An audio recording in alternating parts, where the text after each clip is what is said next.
Dica da tia: não faça vídeos pro YouTube de cabelo solto, porque você vai passar calor. Penso que não seja uma surpresa para ninguém que muita coisa é esperada e exigida de nós, mulheres. Sendo a principal delas a vontade de assumir o papel materno, como se ser mulher e ser mãe fossem sinônimos. Inclusive, nesse vídeo nós vamos fazer um recorte da vivência de mulheres cis. E para você que não sabe, cisgênero é uma pessoa que se identifica com o gênero que foi dado a ela no momento que ela nasceu, que geralmente é determinado pelo sexo biológico. Mas assim, você já parou para perceber que quando nós, mulheres, chegamos a uma certa idade, as pessoas ficam cada vez mais interessadas no nosso status de relacionamento ou quando iremos ter filhos? Sim, quando. Além dos comentários desagradáveis, muitas vezes, do "ai, você vai ficar pra titia". E eu nunca entendi muito bem esse conceito, porque eu, por exemplo, já nasci uma tia. Ser tia deveria ser ruim?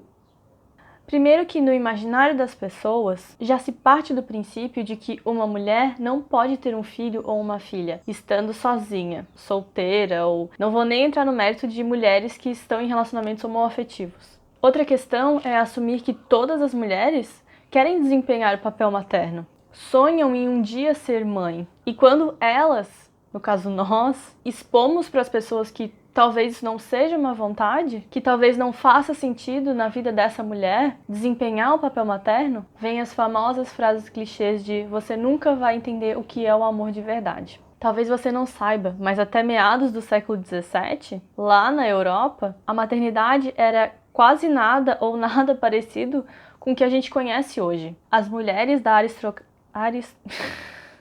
aristocracia. As mulheres aristocratas não estabeleciam uma relação de cuidado com seus bebês. Esses cuidados eram terceirizados. E os bebês camponeses eram cuidados pela comunidade. Não existia só uma mulher que cuidasse daquela criança. E a gente pode dizer que eram cuidados básicos, tá? Não envolvia muito essa questão do amor materno. Até porque não existia o conceito de infância. As crianças eram consideradas pequenos adultos e eram muito pouco poupadas das atividades que qualquer um exercia. E por mais que naquela época a natalidade fosse muito alta, ou seja, muitas crianças nascendo, a mortalidade infantil também era muito alta. Muitas crianças ainda na primeira infância morriam. Aliado a isso, tinha-se uma grande mortalidade de adultos, em razão das doenças e das guerras. Nesse cenário, a sociedade europeia se viu obrigada a desenvolver práticas de cuidados com os bebês. Afinal, eles estavam precisando povoar aquele lugar e também se precisava muito de mão de obra. E então, quem foram as figuras que ficaram encarregadas pelos cuidados dos bebês? Exatamente, as mulheres. E por que elas? Bom, a mulher naquela época já não era uma figura com muita autoridade. E também já eram as figuras que gestavam e pariam as crianças. Então só se acrescentou o trabalho de cuidar daquelas crianças também, para que os bebês se desenvolvessem, crescessem e se tornassem adultos. Enfim, esse movimento gerou uma série de consequências para as vivências das mulheres. Mas eu trouxe esse breve histórico para demonstrar que o amor de uma mãe humana por sua cria não é inato. Ou seja, não existe o que as pessoas gostam de chamar de instinto materno. Assim como qualquer amor que construímos e sentimos ao longo da vida, o amor de uma mãe pelo seu filho ou filha é construído. A ideia que a gente tem do amor materno eterno e imutável foi criado para que as mulheres tivessem a vontade de desempenhar esse papel e que acreditassem nesse caminho para um amor pleno. E a história sobre o instinto materno dá muito pano para manga. Então, se vocês quiserem que eu faça um vídeo só sobre o instinto materno, eu gostaria que vocês comentassem aqui embaixo ou fossem lá nas minhas outras redes sociais, que tem o link aqui na descrição, e me pedissem, que eu vou adorar fazer um vídeo só falando sobre isso.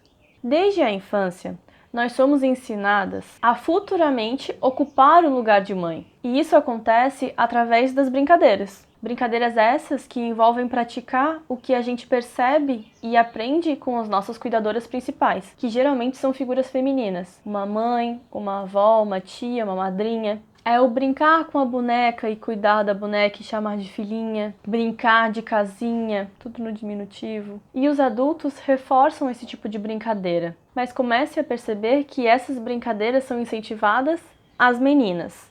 Os meninos não aprendem a cuidar das suas bonecas. Aliás, os meninos nem ganham bonecas geralmente, né? Então... E além disso, nós crescemos assistindo filmes, séries, novelas e afins, que quando uma mulher é feliz para sempre, isso envolve um casamento com um homem e filhos, ou a insinuação de que eles terão muitos filhos. Nós somos estimuladas e constituídas na falsa ideia de que ser mulher e ser mãe são sinônimos. Nós crescemos com uma imagem romantizada da maternidade, como esse papel sagrado, maravilhoso, perfeito, feliz, e que é desempenhando ele que a mulher vai encontrar o seu verdadeiro destino, sentindo o maior amor da sua vida. Você que está me assistindo e que é mãe, pode até estar sentindo isso. E que bom, que maravilhoso que você sente. Mas saiba que esse sentimento que você tem, ele foi sim construído. E que não é uma regra para todas as mulheres. Aí eu penso, o quanto da vontade de maternar é realmente da mulher e o quanto vem de uma pressão social, de uma busca por aceitação e adequação. A ideia normalizada de que nós só somos completas se nós parirmos, dessa maternidade sagrada, de que a mulher já nasce pronta para o cuidado, é tão determinista e se coloca como uma pressão tão grande na vivência de uma mulher, principalmente se essa mulher não se vê nesse caminho de maternidade. Ela não tem essa vontade de ser mãe. E assim, nós temos o que a gente chama de maternidade compulsória.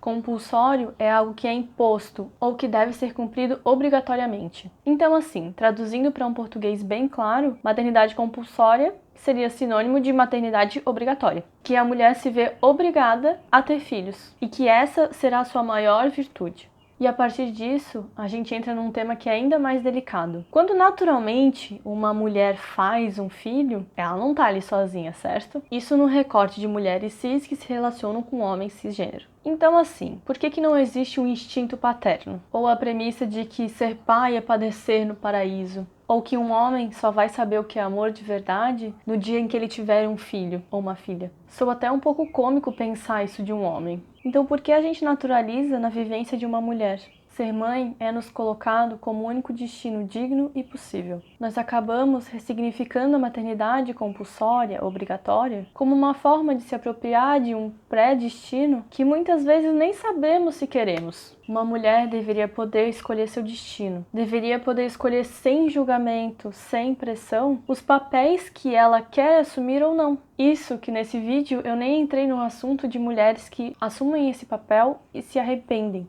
É muito necessário falar sobre isso, não só para que a paternidade facultativa pare de ser naturalizada, porque uma mulher não faz um filho sozinha, mas também para que as mulheres tenham o poder de escolher os seus destinos e para que exista uma real equidade entre homens e mulheres. Então é isso. Se você gostou desse vídeo, eu vou te pedir para curtir ele, se inscreve aqui no meu canal, eu costumo postar vídeo toda semana quando não acontecem coisas. Deixe seu like. Comenta aqui embaixo o que você achou do vídeo. Gostaria de ouvir também a sua perspectiva sobre o assunto. Eu tenho outras redes sociais, eu vou deixar o link aqui na descrição. Compartilhe esse vídeo com alguém que você gostaria que ouvisse um pouco sobre maternidade compulsória ou obrigatória. E é isso, a gente se vê em outro vídeo. Um beijo e até a próxima. E olha, me aprecie, porque tá muito quente, tá? E se você que tá me vendo, diz que gosta de calor, você é uma pessoa mau caráter. Brincadeira.